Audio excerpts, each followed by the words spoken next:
পঞ্চায়েতে যে 11,000+ ভ্যাকেন্সি ছিল সেটার যে নতুন রুলস রেগুলেশন নিয়ে একটা যে পেপার কাটিংয়ের কিছু জিনিস আমরা আলোচনা করব। সো যে 11,000 যে যে ভ্যাকেন্সিটা আছে সেটাকে নিয়োগের জন্য একটা নতুন রুলস আনার পরিকল্পনা চলছে, সেটা কি সেই জিনিসটা একটু আলোচনা করে নিই, যাতে এই রিক্রুটমেন্ট যে প্রসেসটা সেটা স্বচ্ছতার সাথে হয় সেই জন্য।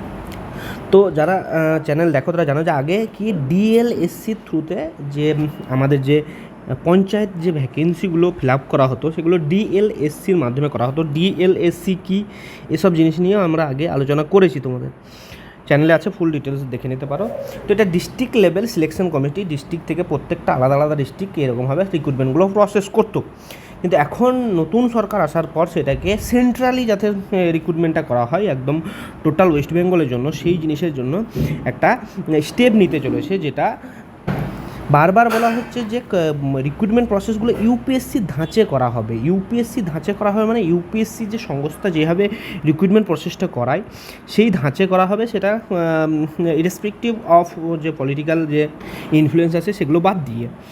তো সেরকমই চাইছে যে এই রিক্রুটমেন্ট সংস্থাগুলোকে সেরকমই করা যাতে কোনো পলিটিক্যাল ইনফ্লুয়েন্স না থাকে। আর ইউপিএসসির মতো বলতে গেলে এখানে বারবার জানিয়েছে যে পিএসসির থ্রুতে বেশিরভাগ রিক্রুটমেন্ট যেগুলো মেন রিক্রুটমেন্ট সেগুলো করাতে চলেছে। এখন এটাও বলা হয়েছে নতুন যে মুখ্যমন্ত্রী আমাদের তিনিও বলেছেন, নতুন যে মন্ত্রী আমাদের পিএনআরডি তিনিও বলেছেন যে রিক্রুটমেন্ট যে প্রসেসটা সেটা একটু চেঞ্জ করতে চলেছে। এখানে একটা জিনিস লেখা আছে, দেখো, কোনো স্থায়ী সাংবাদিক মানে যে আমাদের ডিএলএসসি যেটা সংস্থা ছিল সেটা কিন্তু কোনো সাংবিধানিক সংস্থা নয়। এটা কোনো একটা নির্দিষ্ট নিয়োগের জন্য, এই যেমন এসএসসি এসএসসি মানে স্টাফ সিলেকশন কমিশন বলে ওয়েস্ট বেঙ্গলে একটা সিলেকশন কমিশন তৈরি করেছিল গভর্নমেন্ট, সেই রকমই এরকম একটা সংস্থা যেটা যে এক্সামিনেশনগুলো বা রিক্রুটমেন্ট প্রসেসগুলো কন্ডাক্ট করার জন্য তৈরি করা হয়েছিল। কিন্তু পাবলিক সার্ভিস কমিশন পিএসসি সেটা হচ্ছে সাংবিধানিক সংস্থা, যেমনটা ইউপিএসসি। তো সেই জিনিসটা এখন যে প্রসেসটা যেটা আছে, যে প্রসেসটা যদি চেঞ্জ করতে চাই ডিএলএসসি থেকে সেটা যদি আমাদের পিএসসিকে দিতে চাই, তো সেটা এরকমভাবে হয় না যে মন্ত্রীর কাছ থেকে পাস করলেও চলবে না, সেটা একটা বিধানসভায় বিল পাস করতে হয়।